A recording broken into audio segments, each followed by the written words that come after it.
শঙ্খ ঘোষের লেখা হামাগুড়ি। ঘুমটা ভেঙে গেল হঠাৎ।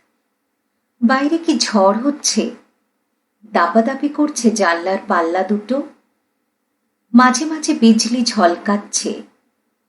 ফের শুয়ে পড়তে গিয়ে সেই বিদ্যুতের ছটফটে আলোয় মনে হলো ঘরের মধ্যে যেন হামা দিচ্ছে কেউ। কে ওখানে, কে? হামা কোনো শব্দই করে না। উঠে আসি কাছে, আবারও জিজ্ঞেস করি, কে আপনি, কি চান?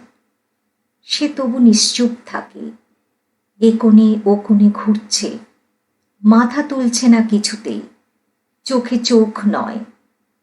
কিছু কি খুঁজছেন আপনি? শুনতে পাচ্ছি, খুঁজছি ঠিকই, খুঁজতে তো হবেই, পেলেই বেরিয়ে যাব নিজে নিজে হেঁটে। কি খুঁজছেন? মিহিস্বরে বললেন তিনি, মেরুদণ্ডখানা। সেই মুহূর্তে বিদ্যুৎ ঝলকালো ফের। চমকে উঠে দেখি, একা নয়, বহু বহু জন একই খোঁজে হামা দিচ্ছে কোণে ও কোণে ঘর জুড়ে।